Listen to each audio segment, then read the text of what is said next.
Hi everybody, I'm Bree the Plant Lady, and I just wanted to do a really quick cottage garden update because as you can see behind me, the first poppy has opened here in the front cottage garden display. Let me turn the camera around so we can take a quick stroll so that you can see all of the beautiful things that are blooming right now on April 20th. So happy 420 to everybody who celebrates.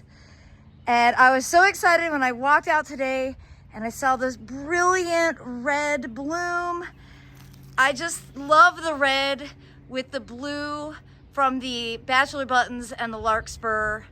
And as you can see, there are just tons of poppy flowers about to open. When I get back to town on Sunday, it's just going to be a color explosion. So be sure to subscribe so that you will get regular updates. I also wanted to commemorate the first nigella in full bloom. You can see this is definitely self-sown in this little patch of mint. And this is the nice pure white. And it's just so charming and beautiful. It's definitely one of my favorite spring flowers. The Eschscholzia just keep on going. Of course, this is the traditional California poppy, bright orange. I really like this combination with the onions. That's definitely something I will plan to do again in the future. Not much new to report in this bed, just that native fringe tree looking amazing. And of course, the Allium Schubertii looking great. Larkspur starting to color up. I do love this pink color.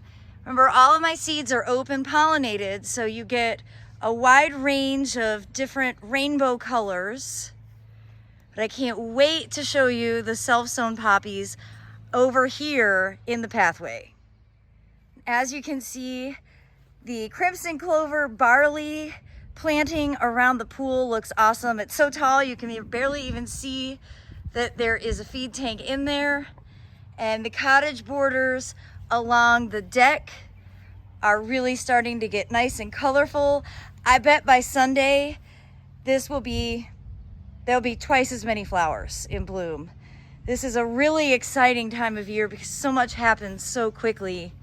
It's extremely hot today. We're in the mid to upper 80s, but thankfully next week we've got a cool down. I did want to show you the first big Reese poppy that looks like just got some water on it. There you have it. That is the kind of World War II commemorative poppy. And you can see the foliage is quite different compared to the breadseed poppy, as are the flower heads. I recommend growing all the poppies, but this is definitely a beautiful one. Now the Thai silk Eschscholzia California poppy is still definitely, this is hands down my favorite plant of the year. I'm so excited. And you can really see the difference between the straight species and then the cultivated variety. The flowers are smaller and the coloration is just so charming. Now as we make our way into this border, when I get home, number one priority is weeding this pathway. Not removing any poppies, but definitely dealing with all this vetch. But look ahead. And this is really the goal always with the poppies, is to have a large collection of different colors all blooming together to give this really dynamic combination. And I am so pleased. These are all self-sown, by the way. All the poppies that I seeded, none of those are even near starting to flower. So the lesson that I've definitely learning this year is let some self-sow and then sow some yourself, and you'll really have a long extension of the bloom season. Of course, the self-sown poppies up here, blocking the path entirely. More continue to open every day. And I do love this lavender color, but I can't help it. That raspberry and bright red really, I think, are my favorites. And on this side of the greenhouse, again, I think by Sunday, we're gonna have a ton of flowers, but the first one did open this morning. and I had to show you. It is that my favorite color of mine, that really bright magenta raspberry color.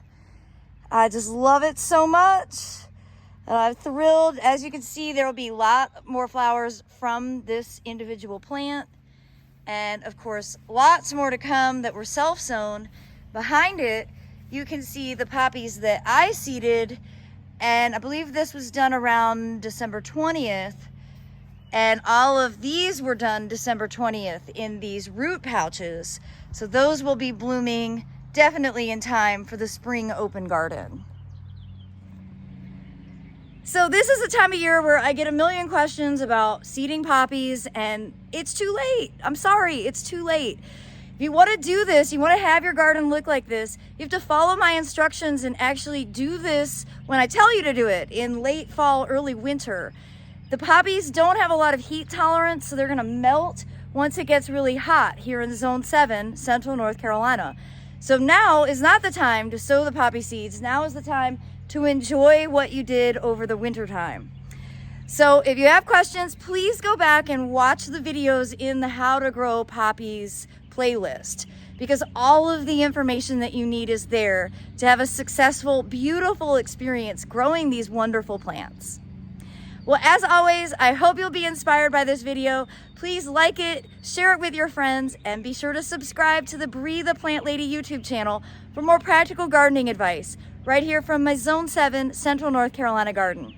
And be sure to mark your calendars for the spring open house and plant sale that is scheduled for Saturday, May 13th from noon to 4 p.m. It's free, no registration, rain or shine. Thanks so much for watching, everybody.